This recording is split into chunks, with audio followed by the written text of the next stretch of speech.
fellow YouTubies, welcome back to my channel. I am here in the backyard enjoying the sun. It's gorgeous. The flowers, the bees, the birds, the squirrels, all the animals, the pollinators, the kitties, the dogs barking. It's just a vibe out here. So I wanted to record some videos outside and just, have you enjoy the outdoors with me. So I wanted to continue my Awakening into the Void series and get back to the story I was telling about this new friendships that I was making with these women in they were women from Detroit, but we were just kind of back and forth between their homes. We were getting ready for this fashion show that was to happen in the springtime, and more than anything, these were just women that I was becoming acquainted with, and in the attempts to build a little art collective with them. So sorry for any of the background noise. I have my mic out and hopefully this will make the sound better, but we shall see. I try to do my videos in one or two takes, so we'll see how this goes. So where I left off previously, I was hanging out with two of these women, and I said in the previous video, one of them was just she put a lot of pressure and projected a lot of her own viewpoints and ways of doing things when it came to how we wanted to show up in the world or express ourselves in our art or any of that. Like, she was very overbearing in a lot of ways. And at first, I try to give people the benefit of the doubt and say, okay, this is their personality, but this was also before a time that I had strong boundaries, and I was more well acquainted with myself to know what I will and won't tolerate. And being that I was in a new place and wanting to make new friends and make connections in Detroit, like, I didn't want to necessarily just nix them right away. Like, I really wanted to get to know these women and, especially this one woman with her intensity, and give her a chance and give her the benefit of the doubt. So this one particular night, I think I'd mentioned in the previous video that she's psychic, so she can draw information, especially if you allow yourself something. When you're working with psychics or people who are highly intuitive, they really are able to tap in, especially when you give them permission. And me and the other woman were very open with her and very vulnerable with her, and so she was able to tap into some very vulnerable truths about us that we weren't necessarily open to sharing, but she almost used it as leverage. It felt almost as a form of blackmail, or just like, it just felt very violating in a lot of ways. And this one particular night just felt like it felt like a spiritual hazing, in a sense, So I was saying previously that one of the women, she was getting ready to go to the West Coast for some modeling gigs, and she was going to fly like the following evening. And so we wanted to hang out that night and just kind of establish like what we were going to do, like make further plans for our collective, and how we were going to prepare for the fashion show, and this, just doing some planning and stuff like that. But it just became this like really intense, like deep,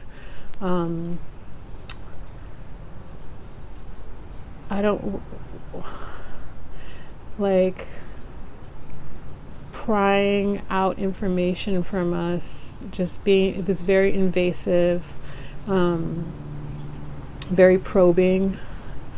And from the one woman who was, I'll just call her Lady A, and she was just so intense and really forceful about getting information out of us, and kind of creating this like tornado of confusion and chaos more than anything. It was very chaotic. And we were intending to stay the night at her house, and we had to leave early the next morning so Lady B could get to the airport to get to Los Angeles. And Lady A was just kept imposing all of these ideas, implying that,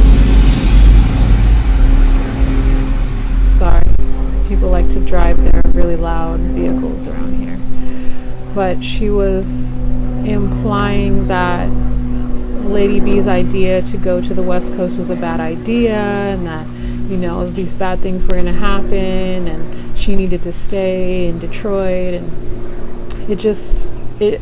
I kind of pulled back energetically, just in my own head space. I wasn't sharing this, but I was just in the space of observing. I was like, okay, ooh, it's raining rose petals. So I was in a space of observing and kind of keeping tabs on what was going on, because that's kind of what happens to me when I start to question, the space that I'm in or the people that I'm around.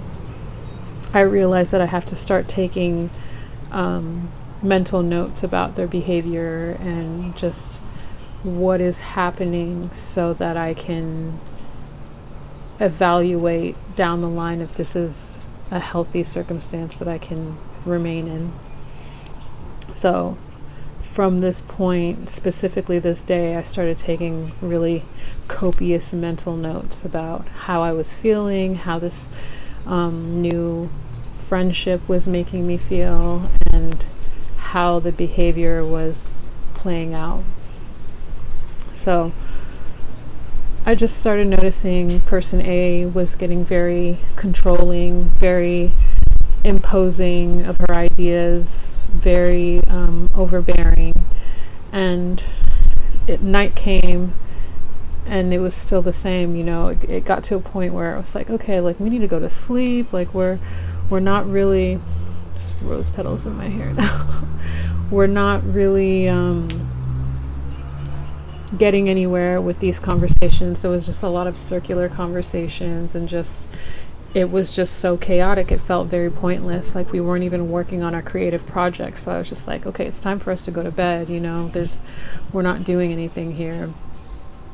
And she would not let us sleep. Like I remember like falling asleep, and she would just like shake me awake. So it felt, I don't want to be extreme, but it almost felt like a form of torture in a sense, like it's like she was trying to break us, and me specifically. I could feel that, like she was trying to break me. And especially looking back on it now, I see that's exactly what she was trying to do. And so she just wouldn't let us sleep. And then it came time to where we had to take the friend to the airport, and we were in another town, like far away, and we had to drive all the way back to Detroit so person B could drop her car off there and then take her to the airport from there. And really only one of us really needed to do that, not all three of us. I had my car as well. And person A said, oh, well, why don't you follow us and we'll go out to Detroit together and drop her car off and then take her to the airport, and then you can follow me back home. And I don't know how, I don't know why I let this woman convince me to do this, because again, she lives so far away. So we were doing this like from 4 a.m. to like 7 a.m. This whole entire trip, that's how long it took. And even before this happened, before we even left to go to take her to take person B to the airport, person A, she started this fight with me. It was very strange because I kind of called her out on something, and it was so minor. It was so fucking minor. It was something really petty.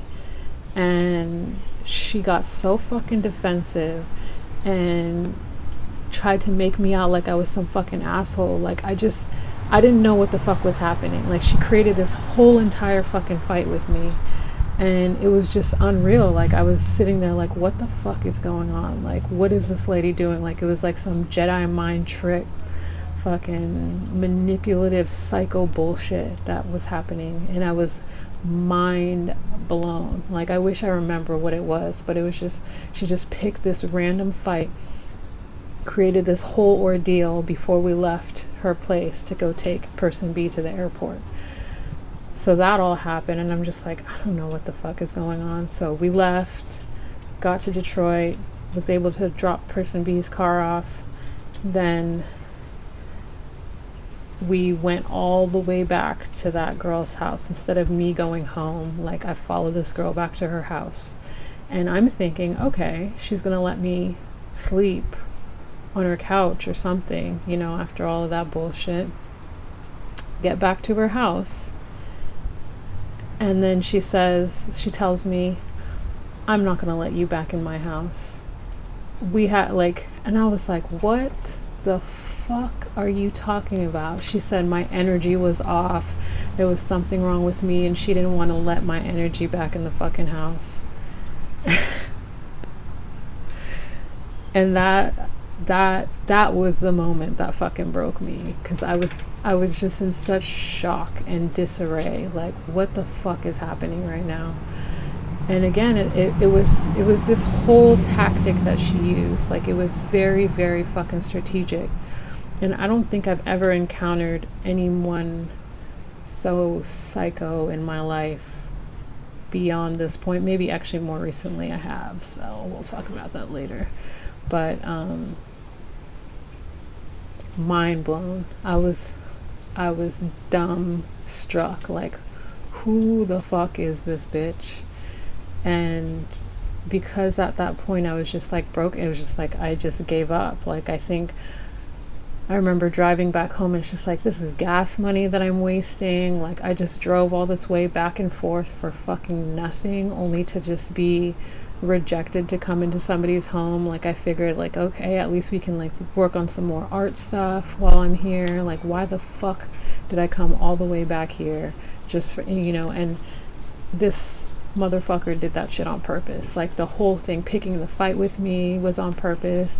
Not letting us sleep the whole night was on purpose. Projecting those ideas on person B that they shouldn't be going to the West Coast to pursue their modeling career, like it was a bad idea. That was all on purpose. It was all a tactic to break down our self-esteem. And I look back at it now and recognize, like, this woman clearly had really low self-esteem, insecurity issues, you know, and was overtaken by her lower selves or lower aspects of herself, you know. Some call it demonic possession, whatever the fuck you want to call it. It's all her. It's her lower aspects that she never got control over. And so it was just one of the most mind-blowing experiences I ever had. And I remember driving home just really upset and confused and just exhausted. And I don't know, I forget if I had to work the next day. I think I did have to work that following day. So I was just sleepless, just so flabbergasted by what just happened, and feeling, you know, rejected and hurt, and questioning myself, like, well, was my energy off? Like, did I do something wrong? You know, like, I just didn't know. I didn't know what to think of myself at the time. Let me let this helicopter pass. It is active right now.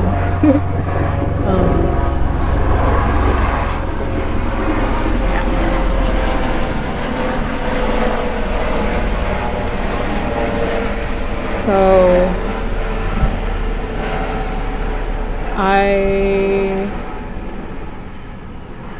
it was odd. I didn't hang out with that person for a while after that, maybe like a few weeks or so.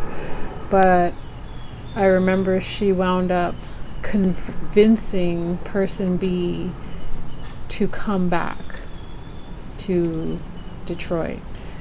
And I think she was doing really well out in the West Coast, and things were like, things were happening, but for whatever reason, again, it's like person A was just so good at just poking at our self-esteem and self-identity that she was really good at making us question ourselves and question our reality and question our choices and how we showed up in our own reality, and imposing her own ideas of how we should be and how we should show up. So it's just such a violation in so many ways. And